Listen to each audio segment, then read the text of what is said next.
Hi everybody, it's Lisa from Lisa's Paper Passion coming to you with a tutorial. I know I haven't done one for a long time.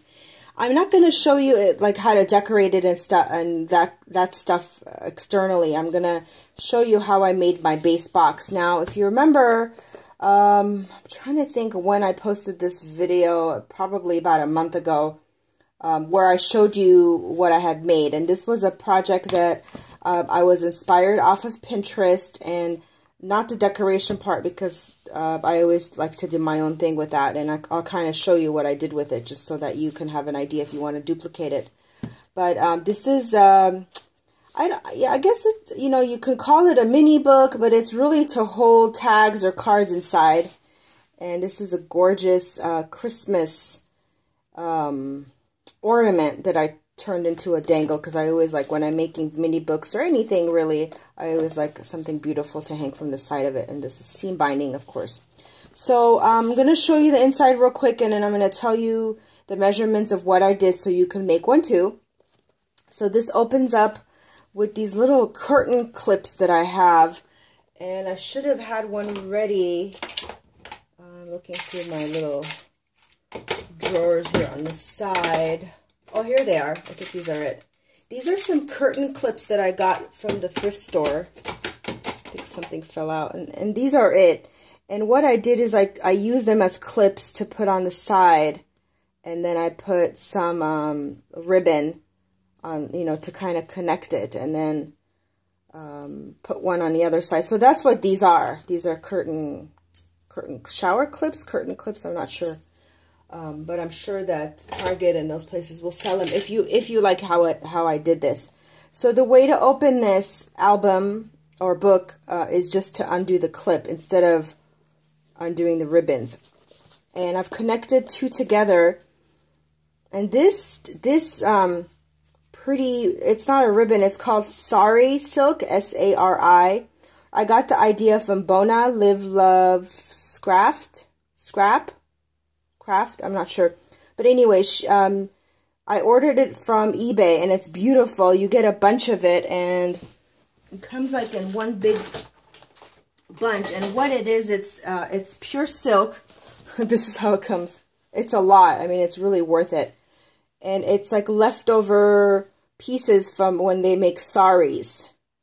Of course, that's the dress of Indians. So anyway, that's what that is, and you can change it into different colors, but I tied a bunch of ribbons and this just beautiful stuff to just kind of make it more vintagey looking.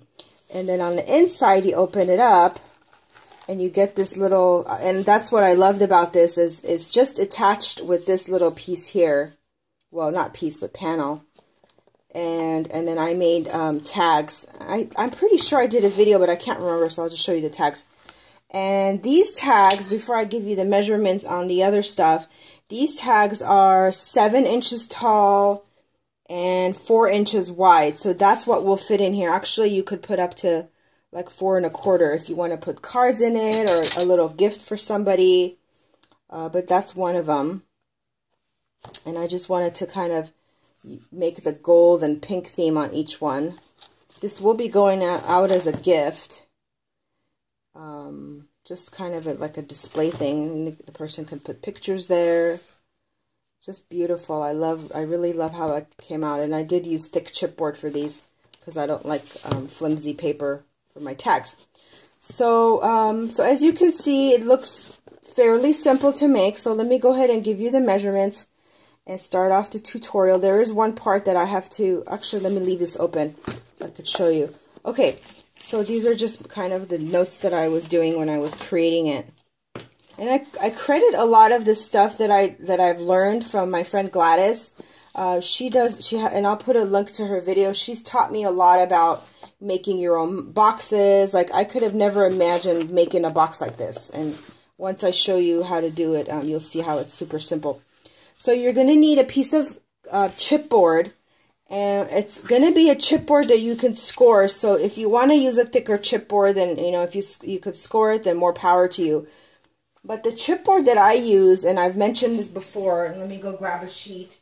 It comes in 12 by 12, and I get them from Michael's. And I think I've taken the tag off of this one because they're hard to take off. But it is a 12 by 12 sheet. It's not thin, it's not very thick, but for projects like this, it's perfect. And that's what I love to use. So the measurements are 8 by 12. That's the piece. And of course, this way is 8. And that's, let's see, horizontal, vertical, it's 8. And then horizontally, it's 12. So once you have your 8 by 12, you're going to score, and let me look at my notes. You're going to score this piece at 5 and 7.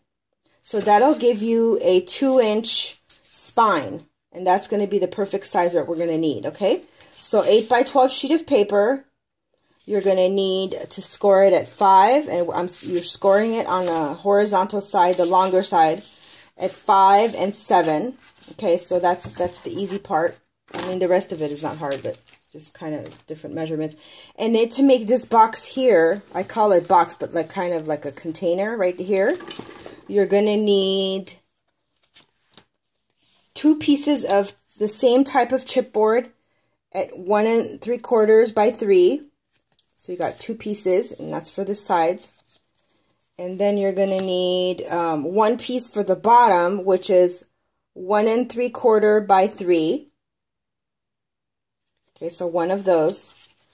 And then 2 pieces of 3 by 4 and 7/8. Okay, so you got 2 pieces of those. And then you're going to need these guys. And if you've never used these before, these are kind of hinges. And that's another thing that I learned from Gladys. I don't know who created the system, but Gladys uses it a lot, and I love it. So basically, all this hinges is I just take craft paper. It doesn't have to be chipboard. Actually, it shouldn't be chipboard. This is just craft paper, so it's like craft paper. I think we've all heard of that. And you don't need to worry about measuring it this way, but it needs to be 1 inch wide. So you cut 1 inch strips. I just do a bunch at a time because I'm not going to sit and measure how many I'm going to need to make my box. I just make a bunch and then use other pieces for other projects. And then once you cut the 1 inch, then you score it at 1/2 inch. So you're basically going to have 1/2 inch on each side. And then I just take like the double-sided Daiso tape that I have. It's this one right here, but actually, yeah, that's the size. I love these because it's much cheaper than that other tape, and it's $1.50, and you get that big package. So you just take, you know, the double-sided sticky tape. You can use glue, but I don't recommend using wet glue. I recommend definitely using something like this because I don't want my, you know, I don't want my paper to warp. But if you're not worried about that, then that's fine. And then you just, like I've already adhered it to save time. You just adhere it on both sides and adhere it close to the outside edge, not the inside edge. Okay, so that's the basics. You got the cover, you got the pieces for the box, and now I'm going to teach you how to assemble it. Let me see how I'm doing on time. 8 minutes. I'm going to stop this video, and actually I'll keep going and see how far I go. Okay, I'm going to sit down, make sure I'm in camera. Okay, so what you're going to do is we're going to assemble the box. And how we assemble the box, and you want to, if you've written on your pieces of chipboard like I have, I mean for demonstration purposes, make sure those parts are facing on the inside, or actually it's really not going to matter because you're going to cover it in paper, so we'll just leave it as is. Okay, so this is kind of how our box is going to look, right? So what I'm going to do is I'm going to start peeling these off one side at a time.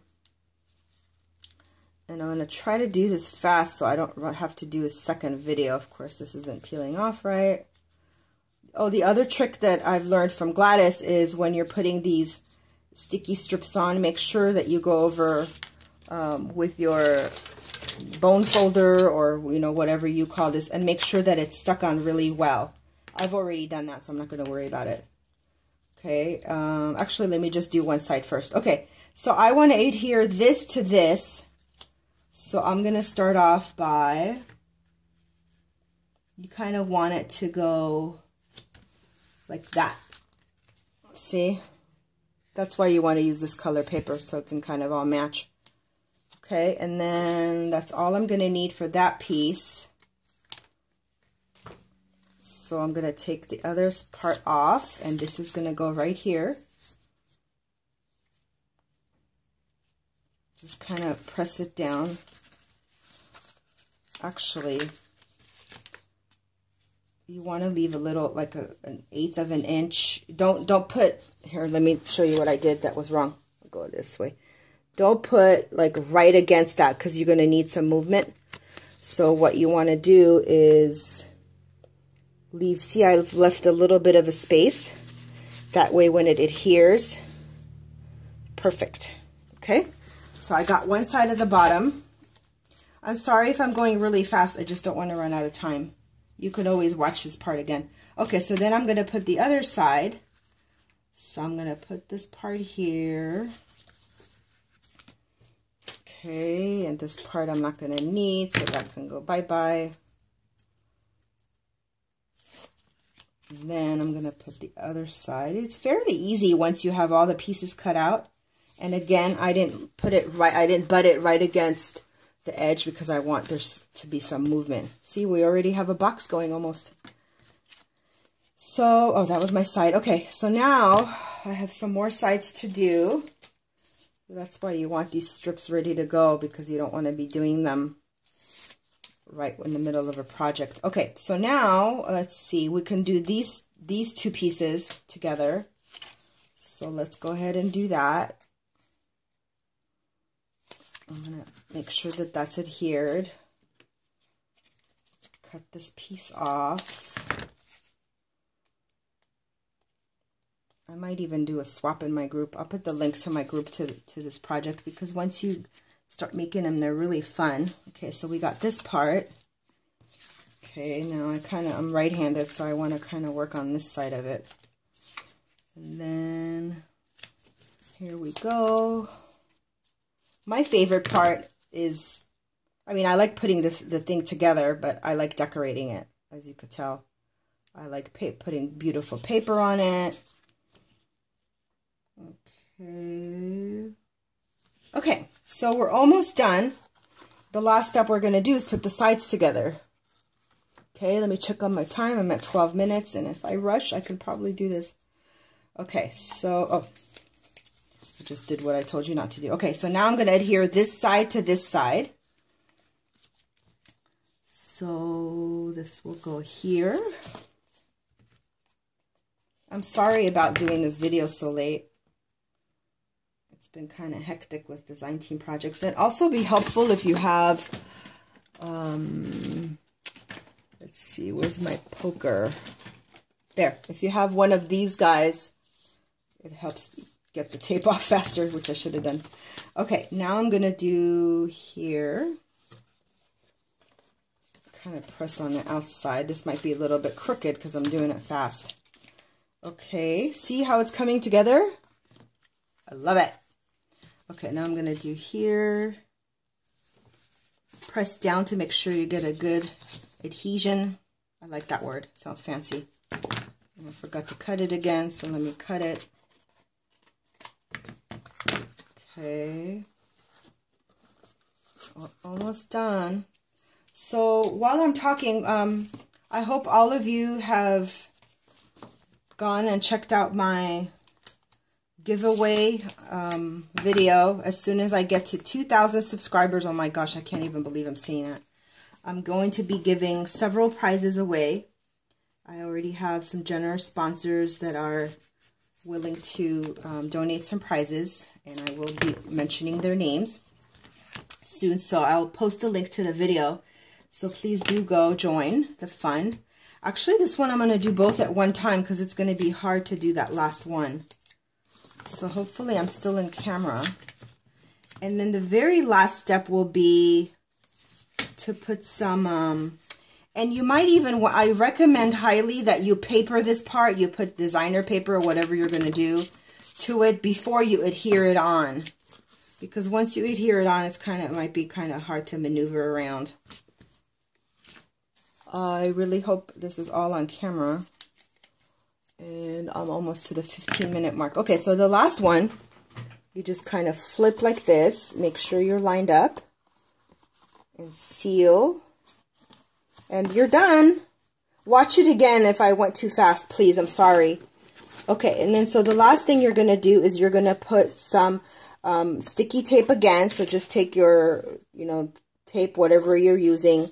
I don't recommend wet glue or glue sticks. Glue sticks are fine in certain projects, but not for projects like this. I see people using glue sticks and it makes me, like, just, I don't know, question, because glue stick doesn't really adhere well and they fall off, especially in dry environments. So use a really good quality tape, or if you're going to use wet glue, use a quick dry Scotch adhesive. Those are my favorite glues. And if I want something to not move ever, my two favorites are the Glossy Accents. Of course, this comes in a bigger bottle. And then the other one, which I think fell on the floor and I can't find right now, is the E6000. Oh, here it is. Sometimes it falls on the floor. This stuff is awesome for metal crafting. And but anyway, I went off on a tangent as usual. So paper, all the sides, whatever you want to do, especially the spine. And then you're going to stick this here so it's a perfect size. And you're done. See? It comes out really, really neat. So thank you for watching this tutorial. Please leave a comment. I really like to read your comments, suggestions. If you enjoyed this tutorial, thank you for watching. Share it with your friends. Ask them to come join my channel for the giveaway. Thank you so much, and God bless you. There's the finished project. Bye.